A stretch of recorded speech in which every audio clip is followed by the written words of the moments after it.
All right, moving right along, Doug Ritter, founder and chairman of Knife Rights.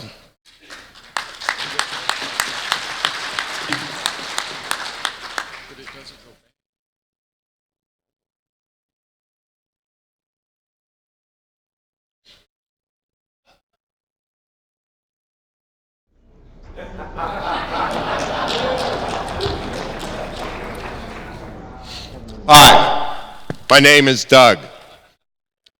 I'm a knifeaholic. And I am a freedom-aholic. I am addicted to freedom, as we all are in this room. Knife Rights is about freedom. It is about the Second Amendment, and it is about criminal justice reform.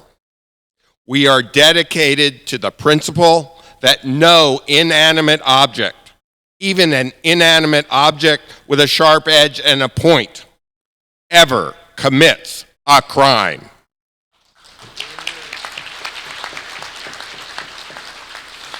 We are dedicated to the principle that a person who possesses or carries any inanimate object, even an inanimate object with a sharp edge and a point, should never be considered a criminal just for possessing and carrying such objects.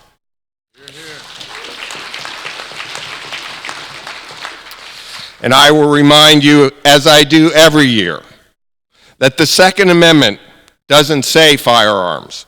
It says arms. Knife Rights is the second front in the defense of our Second Amendment.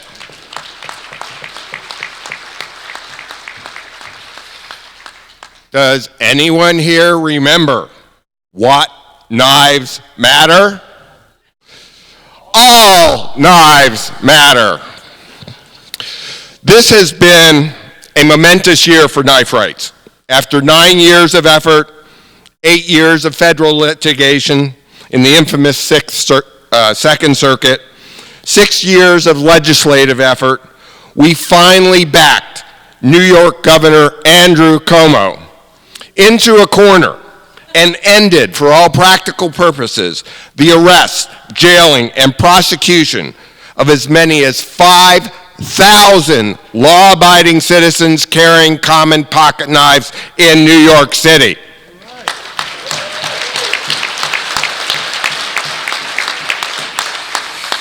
After an estimated 70,000 such arrests, jailings, and prosecutions, 85% of which were people of color, the ethically challenged district attorney, Cyrus Vance Jr., and his assistant district attorney, Dan Rather Jr., their reign of terror over knife owners is done. Yay. After 2 vetoes of overwhelmingly passed bills by the governor, this time around, with our case on petition for cert to the Supreme Court, the governor held his nose and signed our bill, repealing the infamous gravity knife ban entirely, the ban that was being abused and twisted in order to make all these arrests. So besides making it safe and legal to carry a common pocket knife in New York City, you can now carry a gravity knife in New York State. Who would have thunk that would ever happen? You know, let me give credit where credit is due. Dan Schmutter, sitting here in the front yard, so to speak, did a wonderful job in years and years of litigation. Todd Rathner, my colleague and lobbyist, did an incredible job helping our sponsor, Dan Court, in the legislature. And of course, I always need to give credit to my wife, Sue, sitting back there. Let's give her a hand. We couldn't do this without her. It is a wonderful feeling to know, as a result of our efforts, literally tens of thousands of knife owners and carriers in New York City will no longer be arrested, jailed, or persecuted, really, for carrying a common pocket knife or even a true gravity knife. Let me put this into perspective. In the 9 long years that we spent on this effort in New York, we saw 30 other bills repealing knife bans enacted in 21 states and over 100 cities.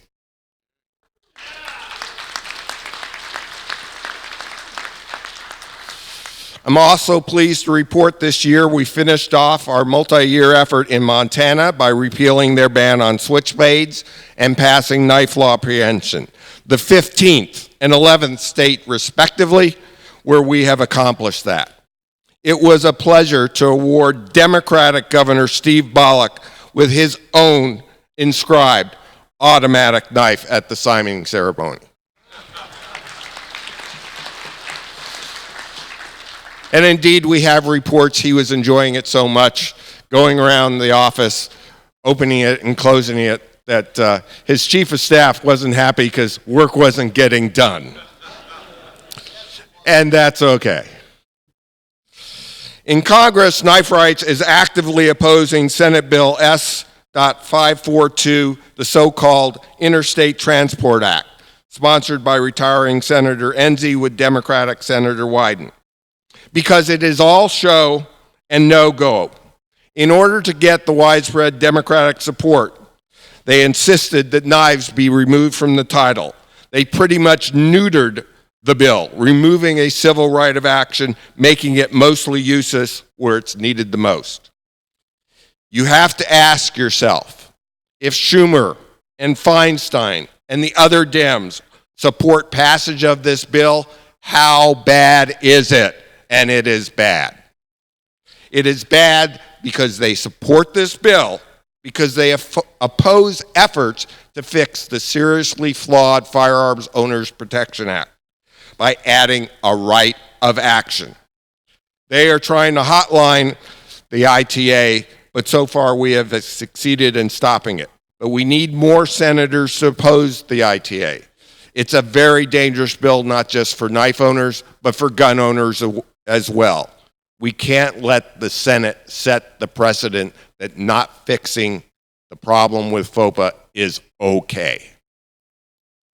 Meanwhile, our own Knife Owners Protection Act bill, H.R. 88 in the House, is now a bipartisan bill, which includes a civil right of action, giving the bill the teeth that is needed in rogue states like New Jersey and New York.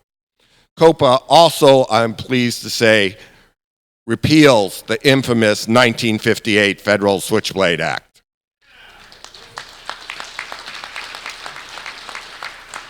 I close by urging, as many have done here, to dedicate yourself over the next 14 months to get out the vote in 2020. We must support those who, like us, believe in freedom and justice, because the alternative is a cancer that would carve out the very heart of freedom in this great country and destroy what makes America great. Remind your politicians that pandering to those who will never vote for them is a fool's errand. The secret is getting the vote out of those who stand at the core principles of America and the Second Amendment. So again, what knives matter? All knives matter. Thank you so very much to Alan and Julianne and everyone for being here.